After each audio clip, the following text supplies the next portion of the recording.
Now, I did mention we have a few questions prepared, but it definitely would be my preference that this is the opportunity for the audience to ask the questions. But maybe we'll kick it off with one of the in the can questions. And then I hope that with that it spurs on a little bit more questioning from the audience. So first up, what current or future water resource challenges significantly threaten the agri-food sector in Ontario? And just to confirm, this is mobile, so I'll bring the microphone up. Feel free as panel members to comment on the question, and if you really don't have a lot to add, that's quite all right. Just pass the microphone on, and we'll kick things off here with Bruce. Thank you. So the question is, what are current or future water resource challenges significantly threaten the agri-food sector in Ontario? We got these questions yesterday, so I jotted down a couple things, but I'll only pick two. I guess to me the biggest threat to the agri-food sector would be a back-to-back drought. And secondly, I think just the nutrient runoff issue. So it's not so much a supply side, but if we don't do a better job of cleaning up the water that runs off farms, the government might make us do a bunch of things. Yeah, I'd suggest that being right on. I think I wrote down the stream bank erosion. I think is a major thing, and a lot of people are a lot more educated now, and they're watching us a lot more closely, and we're not doing a lot of that stuff at the agricultural section. We should. Buffer areas, I think, is something that we can easily stay back, a number of feet from the creeks and prevent, some loss of nutrients that way. Make a better job of our own farmland, and I also think the volume of the water that we're using. Sometimes we get carried away and we wash the driveway with the hose, whatever that came up this morning. But anyway, that's what I got to say. Yeah, I guess to follow up, I mean, when I look at challenges, I use the word opportunities. Maybe I'm just an opportunistic person out there. In going along with the theme of my presentation this morning, what I see as an opportunity or challenge is using that integrated data management for resource management of the water resource sector, and looking at potential 3P partnerships out there. If we can integrate and utilize that data to manage our water resources better, I think that'd be an opportunity or a challenge.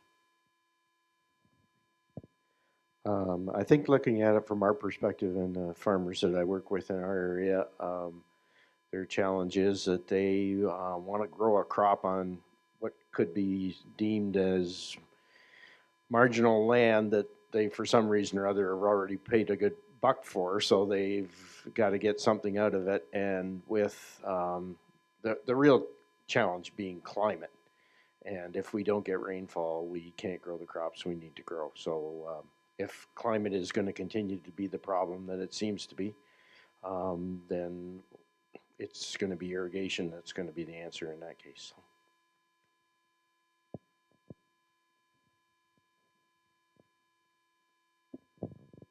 Great. Do we have any questions from the audience? Absolutely. Certainly. This is about phosphorus. Sorry, I haven't really talked at all today, but do you think that the policies that they have in the United States about how much phosphorus they're allowed to apply kind of link to maybe why there's such a large issue there as opposed to how much phosphorus we use in Canada? Start here with Peter. We shouldn't throw stones, but they've thrown stones at us before. But I think you're probably right. I mean, from what I've read about the phosphorus issue, I'm sure no expert on it, but that seems to be a major source out of the west end of Lake Erie there. And I'm no expert, but it sure sounds like there's some issues there.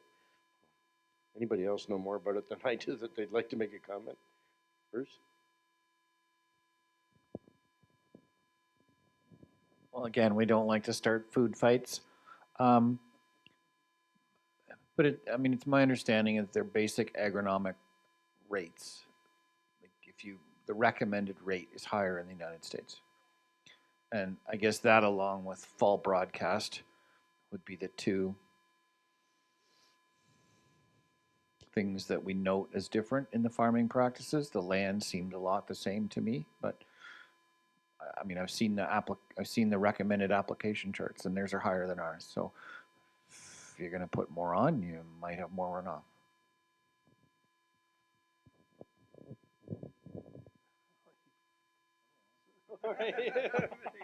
Hot potato. Hot clean potato. Okay, maybe one more stock question, and it'll get the creative juices moving a bit more too.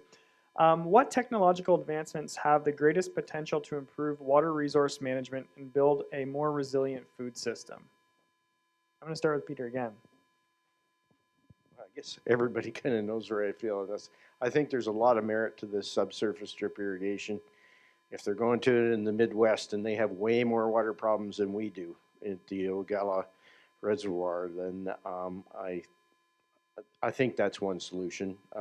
Drip tape period is just a better way to go. Or are we going to start producing more stuff in greenhouses? It's about control, right? And people keep telling me that, well, for example, they tell me now that 70% of the vegetables consumed in Germany come from greenhouses. That seems like a number that's just way out to lunch to me, because I know they still have a lot of field crops, but it's all about control of your growing system anymore. And like I say, with the amount of money that the farmers have to put into staying in business, they've got to optimize everything. So I don't know. So as your hydrogeologist sitting in the room that dabbles in agriculture every once in a while, I offer this. So I'm going to go back to a project I worked with Bruce a couple of years back on the Rami. This was on Rami. So we worked with Bruce doing a variable rate irrigation project for a center pivot up up north of Allison area for a potato field that was sloping. It was pretty neat. So when I looked at this question, one of the technical advancements I see is precision ag. This is coming from the lenses of a hydrogeologist that worked on an ag project. So I'll offer it to you. Yeah, I think precision ag is a key thing, but there's something further than this. There's economics, and I think we have to look at the people that are going to be buying the food in 20 years, and they have to be paying more money for their food. I don't know how you do that with where we're sitting beside the U.S., but I think we need to advertise to them that we've got a better product, and I firmly believe that you've got Trader Joe's, you've got these CSAs, you've got all kinds of places that people are spending more money now than they ever did before, and I think we just have to enhance that with a better product, and I think the technological advantage is going to help that. So building on what Peter and Ryan said, I think more precision agriculture, but more control. Peter said it when he said control. So that leads us towards, if we're going to talk about vegetable production, which we seem to be on the track of today, it's more greenhouses.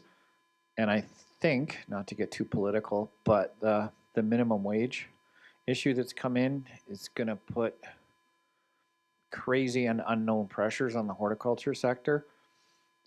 Could drive it out of business, but I think it's going to drive the old man versus machine, and out of that, the economics of man versus machine has just taken a big kick toward machine, and with that, it's going to come more precision machine systems, so replicators and stuff.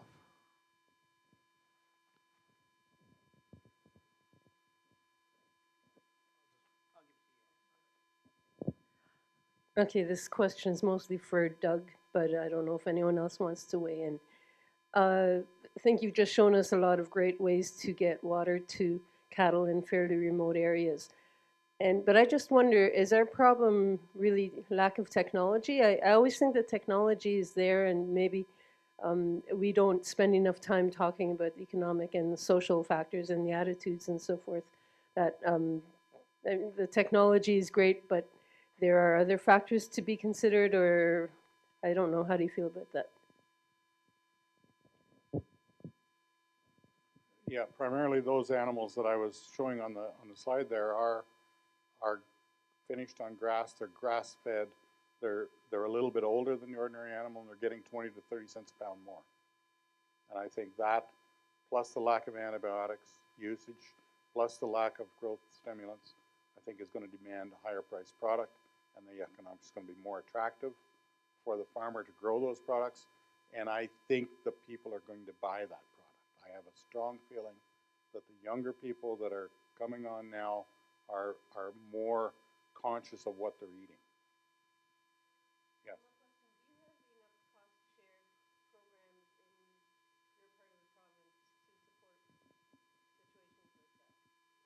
Enough cost share programs?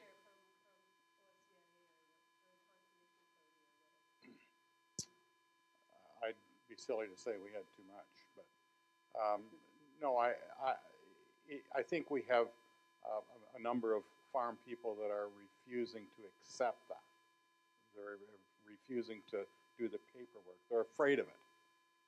And OSCIA has done a great job with getting the feet on the ground on that. I think they're taken, they've made a lot of programs quite accessible for a lot more farmers. And I think we're going the right way. It's not going to happen overnight.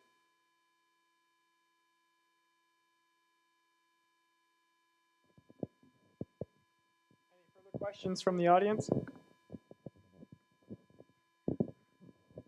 So we're having a great day, but to get this farther, like to have all the positives from today, how do we get it out there? Like where's the good from today going to go now?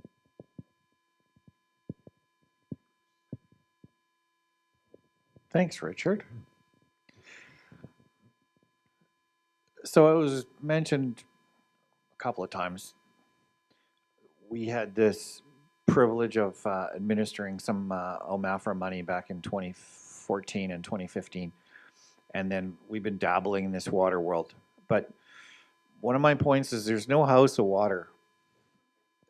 This group of practitioners that are interested in water come from all over the place, but there's no house of water.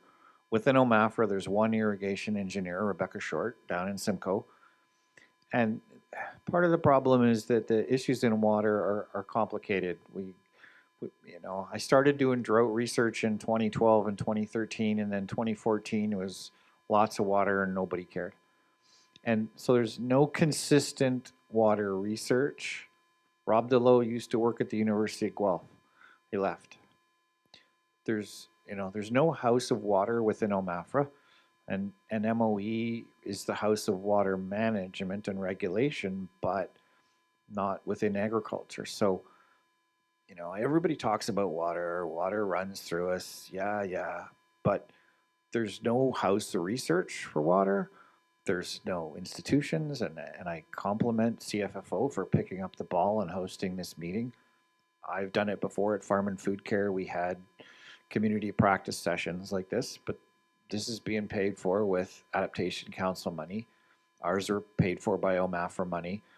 There's no house of water unless somebody applies for a grant and hosts a nice meeting like this. And it's difficult with meetings like this to have continuity. So, yeah, we need a house for water.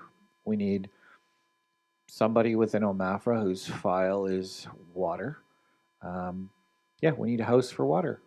And then we could have some continuity and linkage between the research and community of practice around water.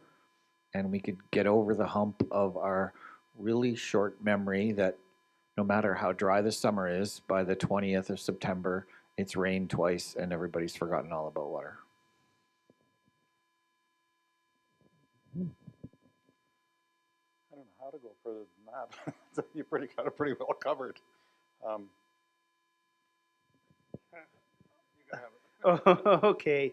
I won't be as bleak as Bruce. It's a nice day, Richard, right? I'm at a golf course looking out nice over yonder there. People are saying 4 for some reason. So no, I mean at the Conservation Authority, we're a local level agency, and I mean my work with the Innisfil Creek Users Association, even though water is topical, I mean it comes and goes. There's dry periods and there's wet periods and there's dry periods and wet periods, but I mean we're engaging them, we're keeping them, we're trying to keep them engaged, trying to keep them moving forward with that mandate in that local collaborative that Rob has discussed about this morning. I know I'm doing this at the NVCA. Don't know if if Saugeen's doing the same sort of thing or the Grant or something like that. But I through my very narrow lenses, that's where I see it. So I hope I'm more I hope I have a positive attitude towards that compared to Bruce. But I mean that's my vision on that. So and then also I mean at the CA we're our Conservation Authority Act mandate is very, very wide and looks at the management of water resources essentially. So I mean, there's an opportunity for myself. Once again, I'm a hydrogeologist, so I look at groundwater, and I'm here talking about variable rate irrigation or working with carrot washers through another project and all that stuff. So we have an opportunity. I have an opportunity at the CA to work in different areas to recognize different projects, so we can bring those ideas and concepts forward in that bigger umbrella of water resource management. Realistically. I just agree with both of what both these fellows said, but with Bruce, I agree. It's hard with the business I'm in that no matter what kind of research you're doing, if you can't get a consistency of commitment, like Bruce mentioned that they had all those water projects for 2 years, and then you get. For my end of things, I've got a whole bunch of people involved, and we can't get a dime to do any research on it. So yeah, a continuity of a house of water hits the nail on the head to me. I'm ready to say a few words now. We just went through a couple of building projects within my family, and if you apply for a building permit today, be it commercial or for a house lot someplace, you need to do a lot more things than you did 10 or 15 years ago.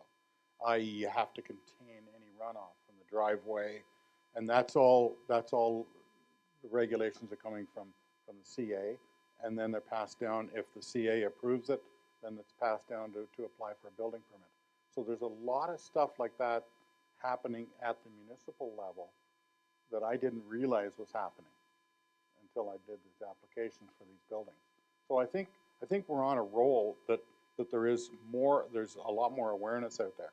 And one thing that I'm going to take home from today is when I go to any of my committee meetings or I'm asked any questions about water and water resource management and so on, that I've met all you people today, and there's a whole lot of people interested in this stuff. So I think it's been a very positive experience for me coming here and learning what I've learned today.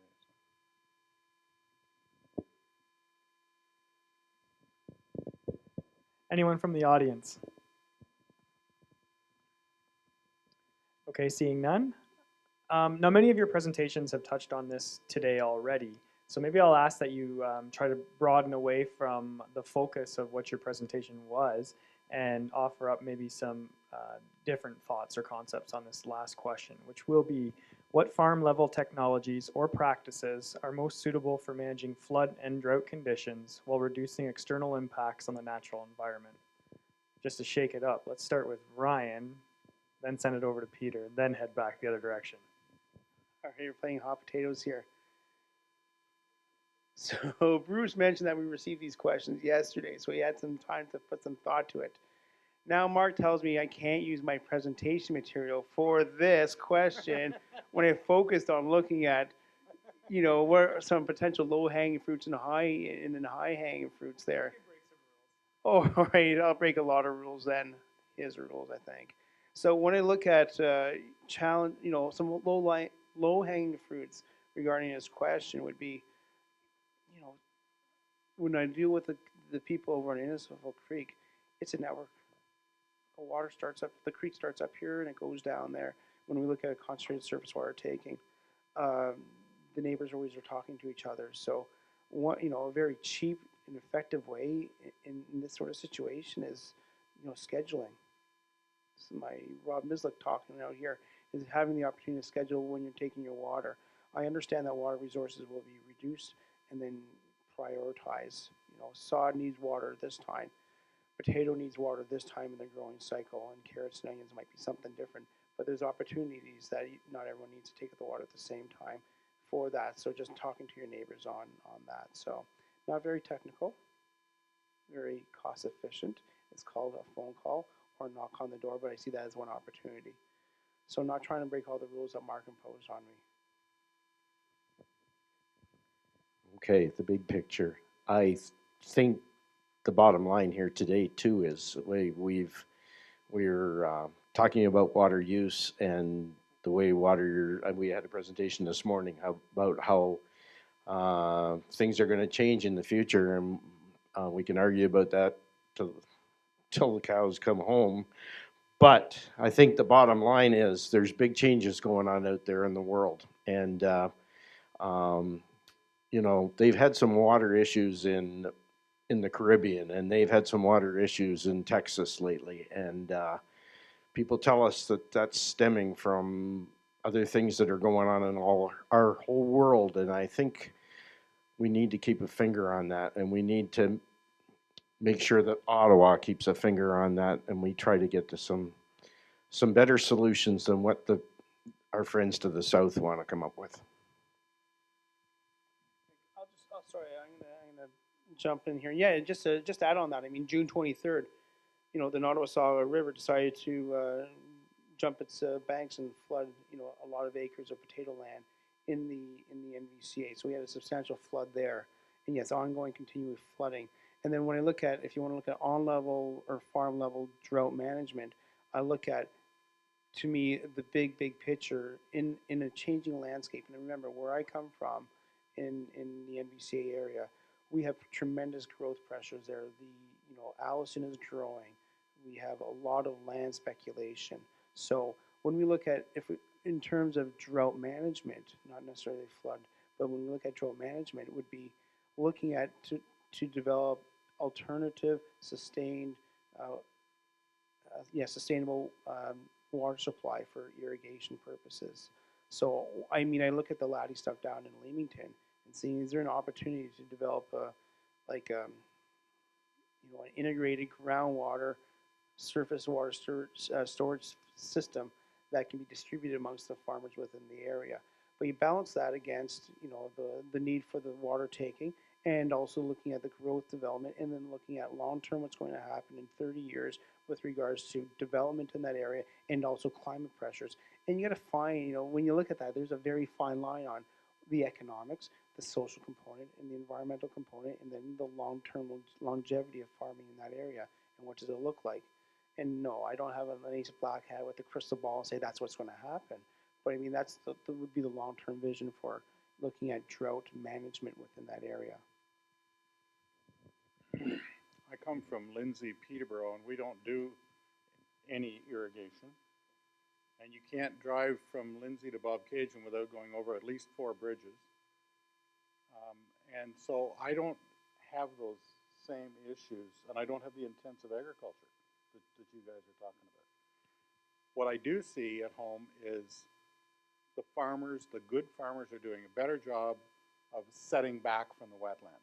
They're staying back, you know, 30 feet, 50 feet, 100 feet back. They're letting that flooded land come up into that setback area. And I think that's critical. I think a lot of them are doing a lot more minimum till, a lot more no-till, and I think that's helping a lot too, because they're not getting in the runoff. And the Nutrient Management Act, I mean, it's been a curse to start with, but the guys are doing a whole lot better job of handling their nutrients. Thanks, thanks, guys. Yeah, in terms of fancy technology, I think there's room to explore 2 infrastructure projects in this province for water. One is in Ryan's potato turf, and the other one is in Niagara. They may be ripe for a Leamington-style pipe. But I'm going to go low-tech for the rest of my answer. I think we need to circle back that soil erosion is the evilest thing we have for nutrients and just losing our land. So cover crops and build organic matter. I think that's what's going to save us from ourselves.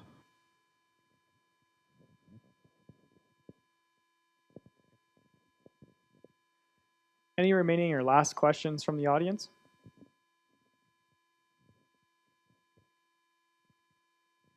With that said, I think we are nearing our completion time. What I will do is maybe now call for a round of applause for our panel speakers today.